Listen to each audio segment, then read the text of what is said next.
So outside of your product or services that your business offers, your logo is probably the most important aspect of your business, because after all, that's your identity. And without identity, you cannot market yourself. And if you cannot market yourself, you have no connection to your audience, which is pretty important for your business. Your logo is your flag. It is your banner. It is your audience's first impression of you. So it has to be amazing. It has to be strong. It has to be great. So let's look at 12 attributes that make a great logo. My name is Ian, and you're watching Bizign.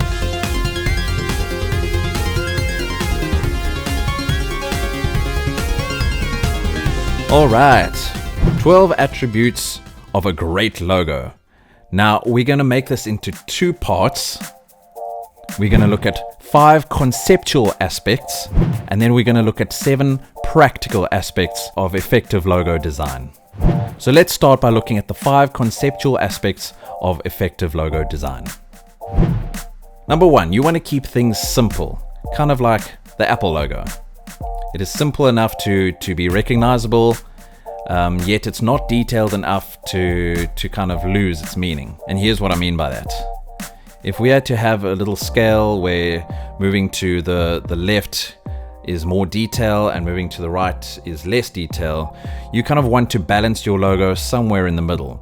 Because if things get too detailed, things get too specific. The apple now has a color, there's now shading, there's a certain amount of freckles on the apple. It basically becomes a photograph and it becomes less like an icon. However, if we oversimplify things, we lose meaning, and eventually it becomes just a blob or a circle, which could be interpreted as a moon or a ball. On the whole, you want to keep things more on the simpler side of that spectrum. Less is more. Number 2, you want to make sure your logo is memorable, kind of like the McDonald's arches. Now, this is a trap where a lot of people fall into, where they sacrifice memorability for simplicity. And let's look at these coffee shop logos, for example. We see this all the time. Clip art is used, and yes, those logos are pretty simple. They are quite pretty. Some of them are quite beautiful, but they are very forgettable. They aren't memorable at all, and you don't want your logo to fall into that category. You want something truly original and unique that sticks in people's minds. Number 3, you want something that is timeless. Now, this is a bit of a difficult one because there's no way anyone can predict the future. We don't know how history will determine how our logo will be perceived in 20 or 30 years' time. Take the swastika, for example. Before World War II, the swastika was quite a common shape to be seen on sports emblems, kind of like a star or a cross, but because of the events of World War II, the swastika now has a negative connotation. So you want to try and keep things as timeless as possible, kind of like the Coca-Cola logo. If they had to update their logo with some modern fonts, it just wouldn't work. It would be nice, I guess, but it kind of loses its authoritative stance. It kind of loses that granddaddy, I've been around for ages kind of stance. And that's the kind of timelessness you want in your logo. Number 4, you want your logo to be versatile. And what I mean by that, kind of like the Nike logo, you want to be able to stick that logo on a bumper sticker. It must look good on a t-shirt. It must look good on a lunchbox. It must look good on the front of a book, in the corner of a picture, on the side of a truck. Your logo must look good anyway. And I'm not just talking about placement. I'm talking about, does it look good on a yellow background as well as a pink background? A versatile logo is a good logo. And in fact, Nike don't even need to put their name on there. They can just have the little swoosh and we still recognize the logo. Number 5, your logo has to be appropriate. Now, there's kind of 2 sides to this, and I'm not going to show you some examples, but if you go to Google and you type in logo fails, you will see a lot of logos that somehow miraculously got approved, but they turned out being very inappropriate or very offensive or insensitive, and you don't want your logo to be perceived any other way than the intended way that you actually meant it. So on the plus side, let's look at the FedEx logo. It's a very utilitarian logo, but they are a very utilitarian service. And if you look between the E and the X, there's a hidden arrow there, which kind of communicates the action and the speed of their service. of their brand. You want to have a logo that maybe has something hidden inside, hopefully nothing dodgy.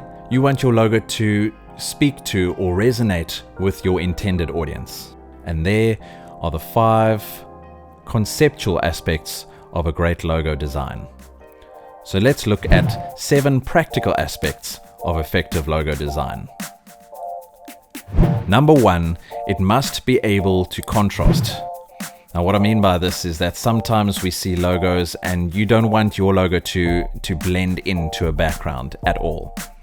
In fact, quite the opposite. You want your logo to stand out as much as possible. My suggestion here would be create a version of your logo that is pure white and create a version of your logo that is pure black, so that no matter what background comes up, you have a logo choice to put on that background and it'll be contrasted, it'll stand out no matter what. And if your logo has a bit of color in, same rule applies. If it doesn't contrast, if it's not working, default to either the pure black logo or the pure white logo to keep things looking professional. Number 2, if you go literal, go big. Now what I'm talking about here is iconography. There's no rule that says you have to use a graphic that represents your product or your service. Like in this example, I've used a clip art of a bicycle. It's very simple, but it's not very memorable. So like I said, there's no rule saying that you have to, there's no obligation to use a graphic that represents your product or service.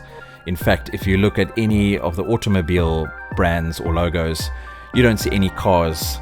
However, if you do decide to use a graphic or a picture that represents your product or service, my advice to you would be go the extra mile, go 200%, create something with depth, create something that is unique and original, that stands out, that is memorable, and that doesn't fall into the forgettable generic coffee cup category.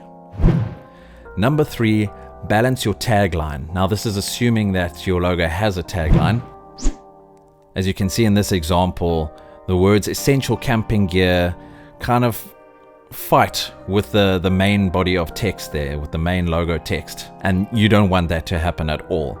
In fact, your tagline must look like a tagline. It mustn't compete with the main text.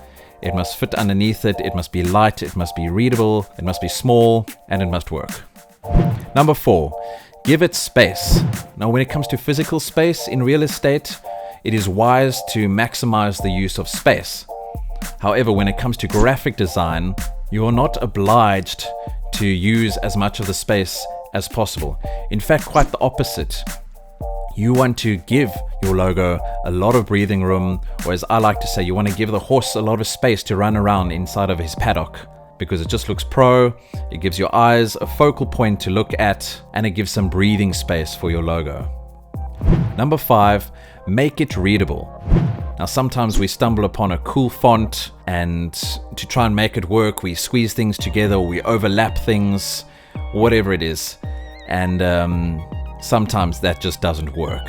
You want to play around with the alignment, you want to spread things out a little, but make sure it's readable, make sure your tagline is readable, make sure your actual text is readable. Do the scale test, make it as small as you can on your screen, walk to the back of the room, and if it's still somewhat readable, then you've done a good job. Number 6, keep it aligned.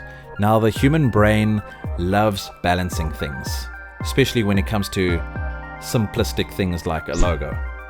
As you can see in this example, cool computers, things are a little imbalanced there, and it might be cool to have asymmetry in some areas, but when it comes to logo design, you want to keep things symmetrical, you want to keep things aligned and balanced.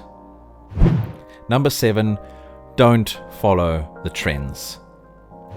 You can see the evolution of a McDonald's logo here. Now, McDonald's never ever conformed to the trends. They did, however, stay relevant with the times. You see, the difference is trends come and go very quickly. However, you can adapt to the times so you can stay relevant with your audience. And as you can see, McDonald's never compromised on their golden arches, and they never compromised on their colors. And those two things kept their brand strong through all this time. If you're banking things on a trend, you're in a bit of danger, because trends will eventually fade out and your logo will be outdated and you don't want to fall into that outdated category where you keep having to redesign your logo to match with whatever trend's happening right now. Rather adapt to the times, keep consistent with your colors or your fonts or your shapes so you can stay connected to your audience. So there you go, they are the 5 conceptual aspects and they are the 7 practical aspects which come together to make the 12 attributes of a great logo. Let me know what you think in the comments below. Hit subscribe, hit the little bell. My name is Ian and you're watching Bizign.